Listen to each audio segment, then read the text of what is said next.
Hey guys, welcome to another live broadcast. We are joining you here live on YouTube and Facebook simultaneously, so welcome regardless of what platform you're joining us on.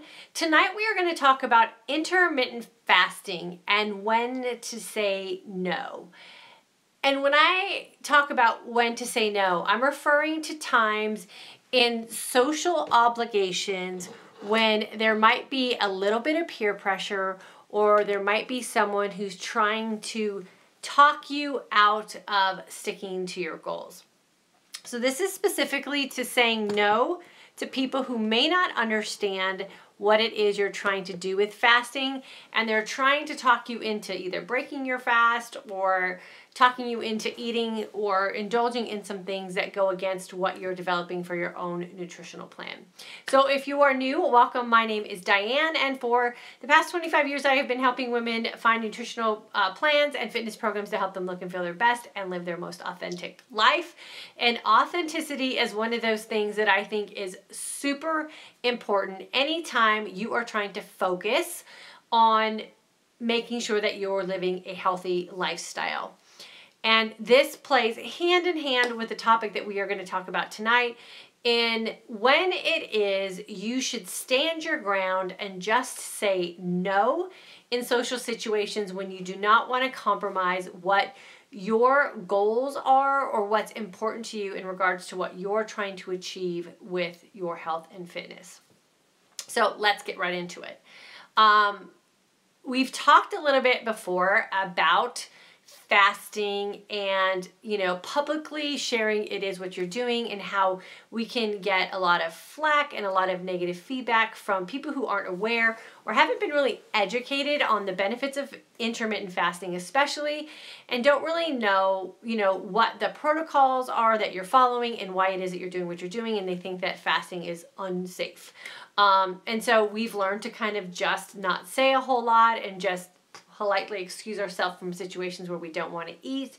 But what do you do in the situation where you're really getting pressured to do something that you just don't want to do? And I know for a lot of people, this is particularly true in the area of alcohol in social situations where maybe everyone's partaking in a cocktail or two and you're declining because it's not really anything that you want to put in your nutritional plan, or maybe you have a goal where you're cutting alcohol out because of the sugar content of it, and no one really understands why it is that you're declining. And what do you do in those situations? So I would say in the initial stages of being pressured into consuming something, and I know this happens at a lot of office parties or like lunch buffets that are going on in like workplaces. I know teachers have expressed a lot where food is brought in and it's put in the lunchroom, and no one understands why you're not having that piece of cake, and they really do try to make you feel bad about making a good decision for yourself. And so I would say initially what you want to do is just sort of politely decline and, and just say, no, thank you. I don't really feel like it, or I'm not eating cake today, or, whatever it is that you come up with to kind of get yourself out of that situation. And then I say, if you're getting really pressured and maybe publicly ridiculed, I know that's happened to me a few times, and it's sort of like reverse sort of discrimination when you're trying to make a positive decision for yourself and everybody kind of harps on you for being the outsider because you're trying to do something good, and it's a really uncomfortable and can be a very embarrassing situation. And what do you do in those times? So you can politely excuse yourself or say no thank you. And then I say if someone's really putting pressure on you when you're continually just saying no, no, no, then I would probably just be a little bit more firm about what it is that I'm deciding to do for myself, and just say, I just really don't eat that kind of food, or if I were to have a piece of cake, I would be really sick, and and it's just not something that I'm doing. And then if you can't get yourself out, even by being just a little bit more firm and maybe taking the politeness out of why it is you're not going to be doing something, then what I would do is I would probably take that person aside and just tell them that I didn't appreciate the way that they were talking to me or the way that they were handling me in that situation. And then I would totally reevaluate the level of friendship or even association I would have with a person like that. Oftentimes those bullying situations, or you know, just the insecurity of other people and the disrespect that some people can have for other people's personal decisions about the way that they want to live their life, tend to come out in those public settings, because it's kind of a safe place for the person who's being negative or being bullying or kind of putting pressure on you, because most likely you're not going to be the type of person that would return that sort of ridicule. And so they know they kind of have an in, and generally the masses go with the people who's making, you know, everybody else laugh or whatever, so you can be really singled out. So I would say, you know, politely try to get yourself out of a situation. If you can't get yourself out of the situation being polite, then I always go to a little bit firmer sort of decision and explanation about what it is I'm not doing. And then the third thing that I would do would be pull that person aside and then just kind of lay it out about what I didn't like about that situation. And then I would reevaluate my association, friendship, acquaintance, whatever I had down the road. It's strange how saying no in those kind of situations can be so ridiculed and taken in such a negative way, when it really is such a positive thing. And again, I think it's that thing that, you know, if you were to sit in a room with those people who are ridiculing you for making a good decision for yourself, and saying no to something, that they would probably have nothing but complaining to do about how they felt and how miserable they were and how tired they were and how probably sickly they were, yet they're so quick to kind of ridicule someone who's trying to do just the opposite for themselves. And I know that these can be kind of selective situations, but they are very painful emotionally to go through. I know they can be very demeaning. And oftentimes, if you don't have a plan in place on how to get yourself out of a situation when you're repeatedly saying no, and everyone's harping on you to say yes, then you can kind of cave. And I know that I've been in those situations before. I just felt so kind of beaten down and like, oh, what the heck, you know, what's one time going to do? And I ended up caving and giving in. And then, you know, I'm the one that has to suffer the consequences on the other side of feeling bad, or like, oh, like, why did I do that? I know I shouldn't have done that, kind of thing. And the other person is off probably ridiculing someone else and could care less about the decision you made anyway. So I always say, when you're in a situation where you're saying no because it's not something that you particularly want to partake in, don't give into peer pressure. We are grown-up people. We do not have to play those peer pressure games. Don't let anybody ridicule you to the point where you cave and go against what you know is good for you. Stand your ground, and then I would say reevaluate the situation. Good friends and people who really care about you would never do that to you. And so maybe making some new associations with people might end up being what you have to do in the long haul if you have a conversation with that person and they just don't understand. So never be afraid to say no if what it is, the situation that you're in, just does not go along with your goals. Here's the other cool thing about being really comfortable with saying no. And we talked about this on the Instagram Live today, but we talked about it in a different sort of setting, but all the same things sort of apply. You know, when we're saying yes all the time, we're the ones that end up suffering for it. And the people that we're saying yes to could probably care less whether we said yes or no, really. I mean, when we say no, the people move on to like other things, or they'll be consumed with themselves. And so we need to really be able to be confident and secure enough in what it is that we're doing for us, that we don't cave to try to suit someone else's happiness. We don't want to put our happiness on the line to make someone else happy for a very short-term situation. And as soon as we all leave that situation, no one's going to think twice about you and the decision you made. It's going to be a moment in time. And so stand firm with what the things are that you feel that are important to you, and don't let anybody peer pressure you or sway you into saying yes when you really should be saying no. So let me go through and welcome everyone and see who we have tonight. It is Labor Day, so I know you guys all had probably amazing things to do today, sending summer off for another year till it comes back around next year. Hey, Yvonne, good to see you here. Nancy, good to see you from North Carolina. Sue, good morning. I'm guessing you're on the other side of the world. Tina, hello. Brandy, Lisa, Janet, hello. Susan's here. Shayna, how to get back on track after Hurricane Harvey. Oh, I know. Are you still kind of out did you get totally knocked out of your house and stuff? The school treats daily. I know, Yvonne. Ugh, that school lunchroom, and we need to send like a blanket statement out to like parents. Do not send teachers treats. Like, send some pencils or something, but forget the candy and the treats. I had to tell the staff about my IF lifestyle. They have backed off. I had to be firm. Good for you, Yvonne. Good for you. And next thing you know, they'll be doing it with you. Gina from Your Belinda. Love this topic. I said no last night to drinks with hubby and friends. Very empowering. I'm on a mission to get healthy and lose weight. Drinks only once a week. Gina, awesome. So you not only are you confident in saying no, so congratulations on that, but you've created boundaries and habits. And that's awesome. They all go together. So when your boundaries are firm and your habits are in place, it's super easy to say no because you're not going to break those. Tracy, thanks, I'm good for now. So what's new with you? They put the ball in their court to talk about themselves. Yep. Awesome. Gail from Perth, welcome. Bobby, Paradise, California, 24-hour IF, feeling great. Oh, you're awesome. You're welcome, Joy. Nancy, other people can be threatened because of our good choices. Yes, that's true. Oftentimes people are trying to peer pressure you because they're not feeling good about decisions that they're making, and they want you to be in that pool with them of self-pity and making bad decisions and then complaining all the time.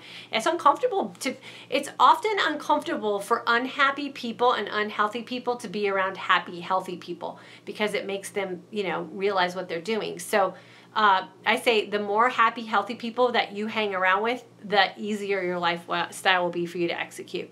Rita, hello.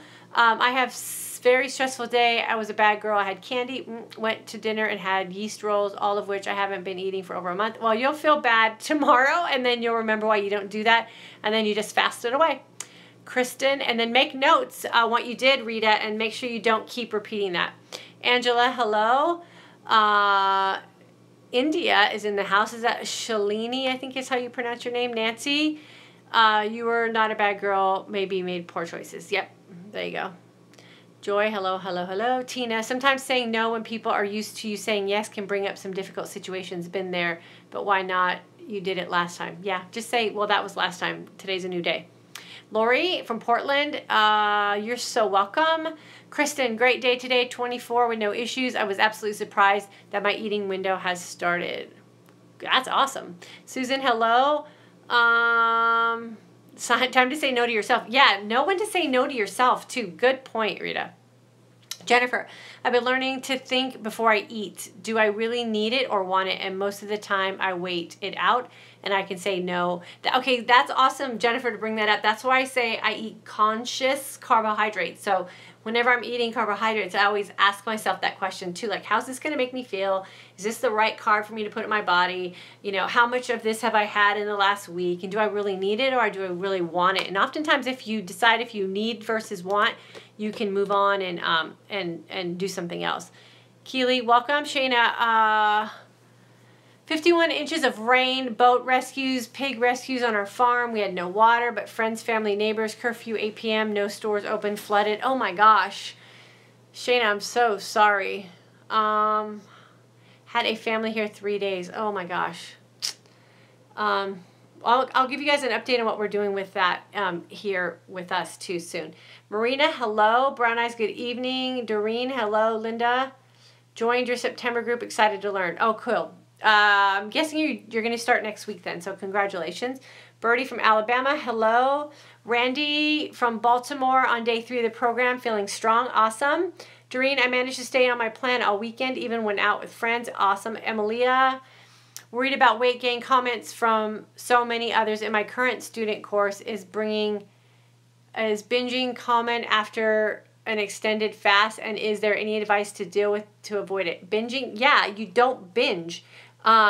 You create boundaries and habits and ease into your feasting window. So Emilia, are you in our group?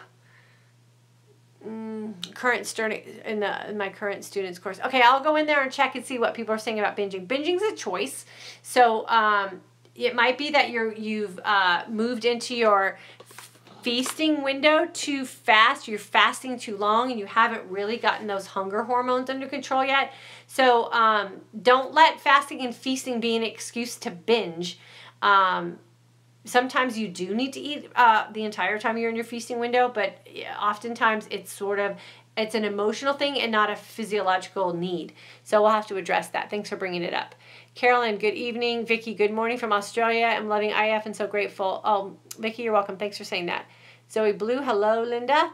Sean, into month 3 of IF and really feeling so good about it. Oh, good. Sean, welcome.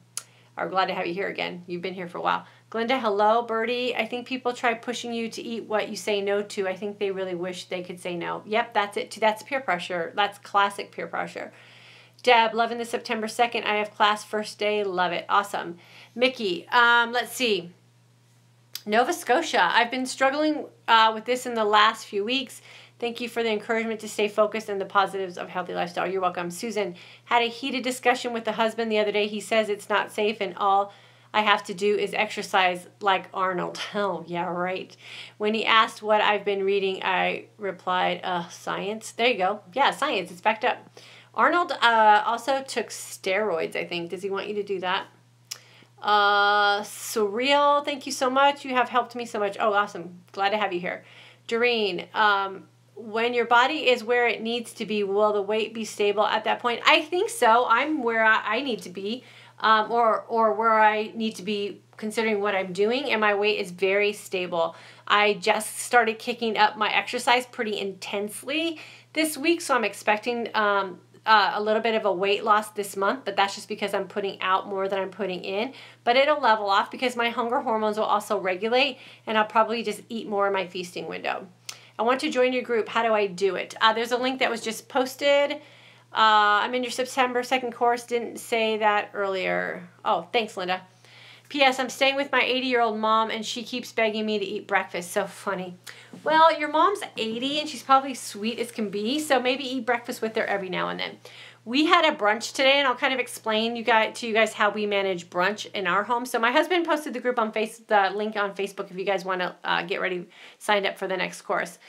IF has allowed me to take control of my nighttime eating since I started in July. I have not eaten past 9:30 p.m. Awesome. I've said no to so many nighttime thoughts of eating. I know. We just had that discussion because we do a brunch every now and then because it was a holiday and we've been super busy. We decided to have a family brunch today. So we made gluten-free cinnamon raisin bread, which had no soy in it. And we made regular cinnamon French toast for the kids. So we had the gluten-free, Michael and I. We made eggs, we had turkey bacon, we had regular bacon, and I think that's all we had. And we ate brunch at about 12 o'clock. I think it was 12, 11 o'clock. And then we had our fat shake. Michael had his at 2, I think it was, and I had mine at 3. So we started our fast really early today, and we'll break our fast. I'm planning on breaking my fast tomorrow at dinner around 6. So you can do the math on how many hours that is. But I like to do a brunch. I call it my brunch fast, is the protocol that I've designed it to be, so that I can have a morning meal with my family and really enjoy it. And I had toast or bread this morning and my bacon and my eggs, and no regrets whatsoever. I even had a little stevia in my coffee, which was a nice treat because I usually don't do that. And then I will break my fast tomorrow at dinner time. So I'll have probably 30-something hours. We talked tonight about, I was like, oh, I'm feeling kind of hungry. And I'm like, oh, but I know whatever I have right now at 9 o'clock at night would be a snack food and not really a meal or anything that would be nutritious in any way or benefit me tomorrow. So I was like, so glad I'm fasting because now I'm not just going to have some mindless little snack that's not going to serve any purpose for me and will probably make me feel bad tomorrow. So we're going to stick it out, and I'm going to fast until tomorrow night at 6 o'clock, and I'm even going to go to a spin class tomorrow morning at 9. So I'm sure I'll be super hungry tomorrow, but hungry is where my magic happens, and it happens for all of you guys as well. So I will make magic happen all day tomorrow, and I'll have my black coffee, and I'll use my mineral water, my carbonated water, and I'll get through the day, and then I'm sure Wednesday I'll feel amazing. So tomorrow when I have my feasting window, I will probably eat a pretty good amount of food. I kind of already know what I'm going to have. And so I'll just eat. I'm going to eat from 6 to 8. So I'll have a 2-hour eating window. And that will put me right back on track for my 20-hour fast on Thursday. So that's how we kind of can mix in a little bit of luxury of having brunch with the family without totally messing stuff up. And I just build in an extra long fast the next day. Effie, I had ice cream today, went to work out right afterwards. Do you think that helps deplete my glucose? I would think so. Depends on what kind of exercise you were doing. Shayna, okay, I already read that one. Okay, cool. Shayna, keep us posted if there's anything we can do. Okay, so I told you guys, anyone who signs up for our course in the month of September, we are donating. The Parham family is donating $30 to, I said the Red Cross, but then I had someone kind of mention to me that the Red Cross is sort of just a place you dump money and then they help a bunch of other people. So it might not go directly to Hurricane Harvey. So I actually found an organization today that I'm going to do a little bit more research on. And I forgot the name of it, but I'll post something for you guys, or I'll talk about it a little bit more tomorrow after I do the research. But it's a group of veterans who have created this nonprofit organization, and they take veterans who have certain skill sets, and they put them to work to help people. And they're specifically doing this for Hurricane Harvey right now, and they are raising money. So I'll do a little research, and I'll post the links for you guys to check it out too. But I think that that is where I will end up donating on behalf of the Intermittent Fasting for Today's Aging Women course members in the month of September, because I think I'm a veteran as well. I served in the United States Air Force, and so when I heard about this group, it kind of touched my heart that they're veterans as well, and that it's going directly to Hurricane Harvey victims, and so I felt really good about that as well. So I'm going to actually contact the organization and let them know what we're doing. We've already raised over $600, almost $700, and it's only the 4th of September, so I'm so excited. I can't even imagine what this month could possibly do. So get the word out. Let your friends know about Intermittent Fasting for Today's Aging Women and the course that we offer. $30 from every alumni course registration and $30 from every regular course registration will go directly to a cause that is directly benefiting Hurricane Harvey and the efforts to rebuild the Houston area and the victims that are there. So I'm really excited about it. And like I said, I'm going to do a little bit more research and contact the people who are the leaders of this organization of veterans who are helping down there, and then see if it seems like a good fit for us, and if it is, then I will let you guys know. But I'm super excited that probably by tomorrow we'll be at the $1,000 mark, and it's only the very beginning of the month. So I'm super excited. We'll be able to do some good work down there. So like I said, share the word about what you're doing with the intermittent fasting, and see if you can get your friends to sign up in the month of September. And then I'm also going to do a little bit of Tina, your John volunteers for who? The veterans organization, or does he volunteer for the Red Cross? Let me know. Because if he knows of this organization, then I'll reach out to him too. Is there an age limit to do your course? My daughter's 25, and I think your course... No age limit at all. She would do great in it. I'm so thrilled and grateful you are donating a portion of IF course money to help benefit the hurricane victims. Thank you. Oh, Amelia, you're welcome.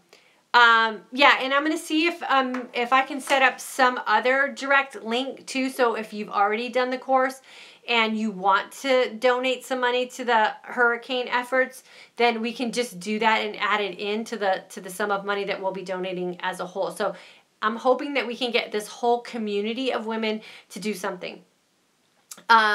You know, and I was thinking, just the people that we have subscribed to YouTube and the people we have following us on Facebook, if everybody donated $1, it would be a huge amount of money. So it doesn't have to necessarily, we're going to donate $30 per course registration, but if we get a link up and if you can donate $1 or $5 or $10 or whatever, I think as a community of women, we could do a huge service for the people in the Houston area, and I would be so proud to be able to represent you guys in that effort. So we're going to keep pushing, and I'll keep advertising it, and like I said, I'll do a little research tomorrow and see if there's just a link that I can get set up, so if you want to donate, we can do that as well. So if you feel like you're getting pressured by your friends when you say no, make sure you have good boundaries set up, you have your habits in place, and you stand firm on what it is that is important to you. Don't let people bully you and ridicule you and make you feel bad about making good decisions for yourself. It's okay to say no to things when it's not appropriate for you and it goes against what you're trying to do for yourself. And here's another thing. If you're in a social situation and even your let's say your kids are around or your grandkids are around and you're being bullied or pressured into doing something and you stand firm and you say no, think about the example that you're setting if they're in that same situation and they're getting bullied or they're getting peer pressured into doing something that they know is not right for them. They will see that it's okay to say no and stand up for yourself. So we always have an opportunity to set an example, and we always have an opportunity to educate others.